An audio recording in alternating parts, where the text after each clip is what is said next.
Hola a todas, hola a todos. Bueno, hoy quería presentarles a un señor que tal vez ya lo conozcan, seguramente ya lo conocen de otras materias o lo han escuchado nombrar porque es muy conocido, o al menos se habla mucho de él. Pocos lo han leído, pero todos hablan y todas hablan. Eh, lo tenemos que traer porque revolucionó, esa es la palabra, la filosofía, el pensamiento, la economía, las ciencias sociales, la política. Hasta hoy, vivió en el siglo XIX y hasta hoy sigue siendo uno de los más influyentes, si no el más influyente pensador de los últimos siglos. Y es este señor que tengo en esta fotito. Este señor es Karl Marx. Marx fue filósofo, fue economista, alemán, vivió entre el año 1818 y 1883 en Europa.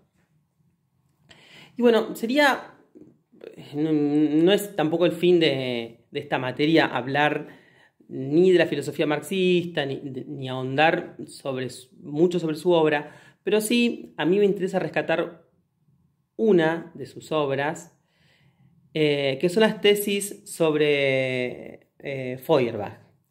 En las tesis sobre Feuerbach, Marx plantea la tesis 11, que dice que hasta el momento los filósofos no han hecho más que interpretar el mundo, o no han hecho más que describir el mundo, nada más. Dice Marx, de lo que se trata ahora es de transformarlo. Y esto fue revolucionario en la filosofía, porque hasta el momento la filosofía se había hecho preguntas. La duda, ¿no? De hecho, lo han visto seguramente con Pablo. Pero era solamente en el plano del pensamiento.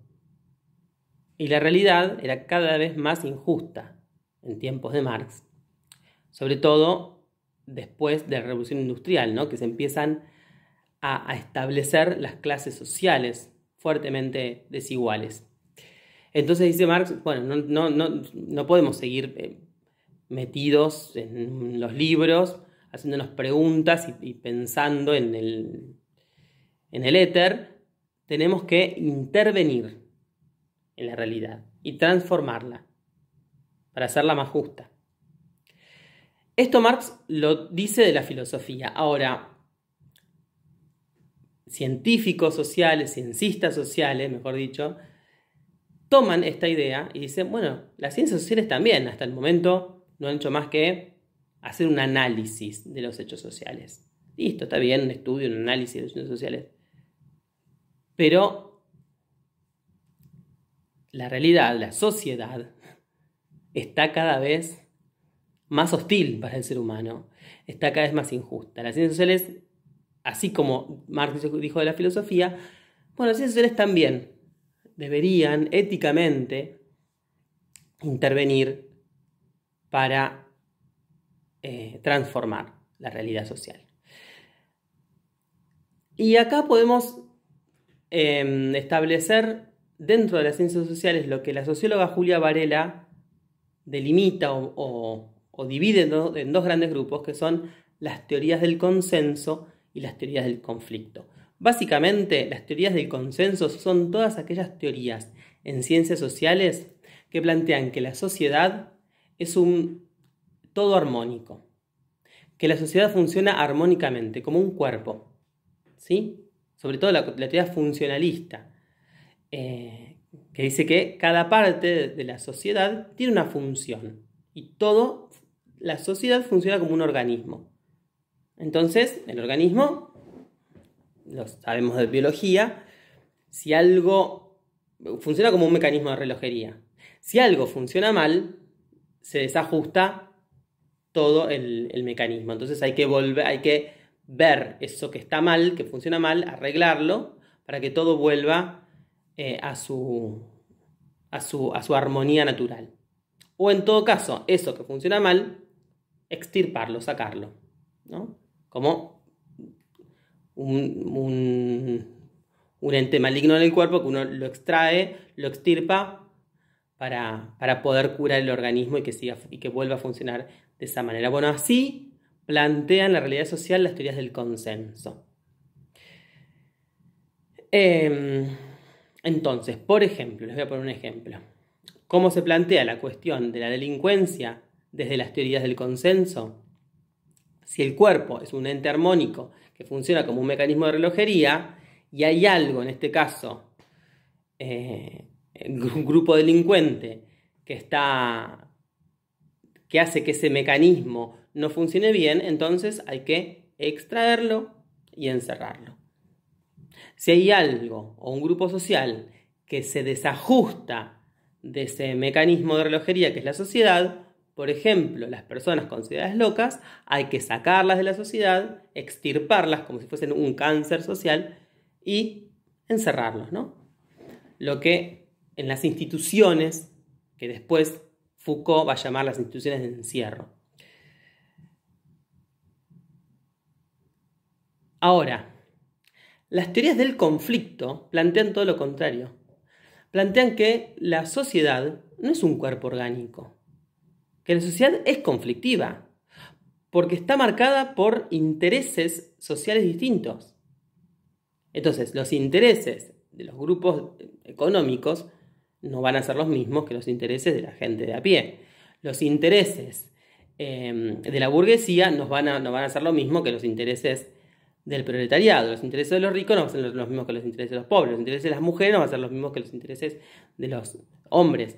Entonces, eso va a generar conflicto porque hay lucha de intereses permanente. Entonces, le van a criticar, por eso se llaman teorías críticas en ciencias sociales, a las teorías del conflicto se llaman teorías críticas, porque van a plantear que la sociedad es conflictiva, naturalmente, casi,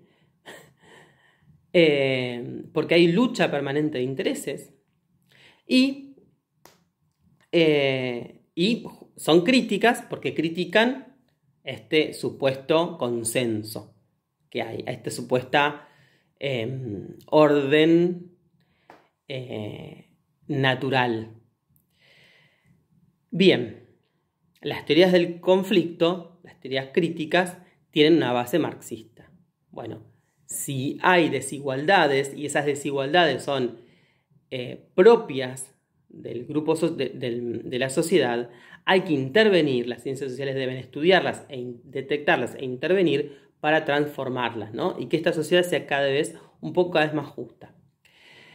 Referentes de las ciencias sociales críticas son la Escuela de Frankfurt, Adorno, Horkheimer, Marcuse, Habermas, Walter Benjamin, Erich Fromm, muchos referentes. La Escuela de Frankfurt nace en el siglo XX, durante toda la primera parte del siglo XX, hasta la década del 60, se desarrolla y prácticamente entre muchas de las cosas que se plantea es, bueno, cómo fue posible que el desarrollo técnico, que el desarrollo tecnológico, que el desarrollo económico que venía de la mano de la revolución industrial y que nos iba a traer supuestamente progreso, ¿cómo es posible que hayan sido posibles, valga la redundancia, los campos de concentración nazis, las bombas nucleares de Hiroshima y Nagasaki, las torturas, el holocausto, las guerras mundiales, ¿no? Entonces, en lugar de civilizarnos, nos hemos convertido en lo que en algún momento alguien llamó el hombre como lobo del hombre, el ser humano como enemigo del propio ser humano, ¿no?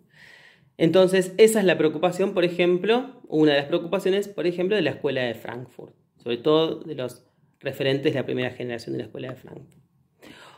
Otros referentes del pensamiento crítico, por ejemplo, es Pierre Bourdieu.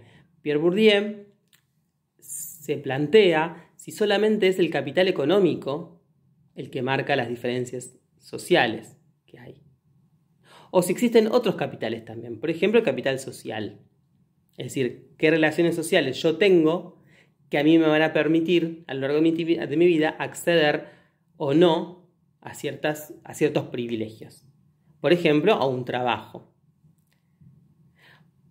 Puede yo, por ejemplo, ¿no? Con mis vínculos sociales académicos, con si mis padres son gente influyente, entonces tienen gente para recomendarme en mi primer trabajo, si he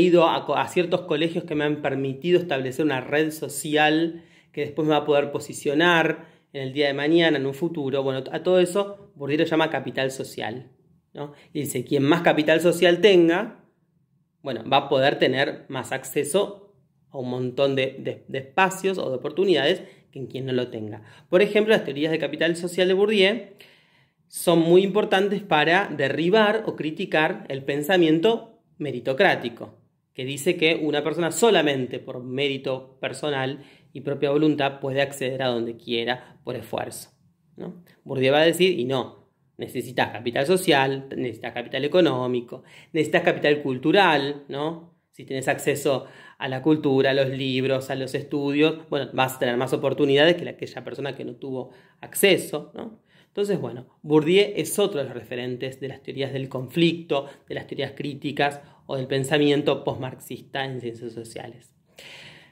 El feminismo también es otro aporte más reciente de las teorías críticas. El feminismo se plantea que no solamente hay, como decía Marx, diferencias de clase social, también hay diferencias y poderes y privilegios y oprimidos y opresores en el juego de las relaciones de género, ¿no? Otros van a plantear, bueno, también el racismo.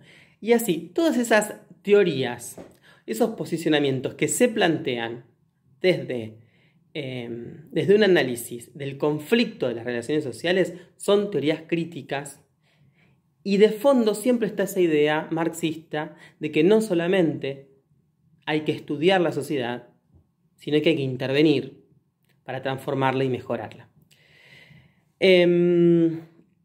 Algunas de los temas que ustedes estuvieron, que propusieron para las investigaciones, para los proyectos de investigaciones, hay temáticas que ustedes propusieron que abordan, por ejemplo, las diferentes culturas, por ejemplo, las cuestiones de distribución de la riqueza, por ejemplo, las construcciones de las masculinidades, el acceso no a los derechos políticos de la mujer. Bueno, todo eso son temáticas que uno las podría abordar desde una mirada crítica, ¿no?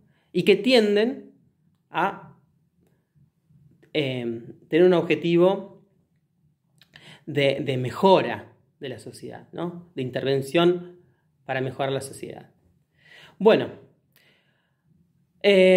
hasta aquí quedo. Nos seguimos leyendo en la parte práctica y las espero en el Zoom.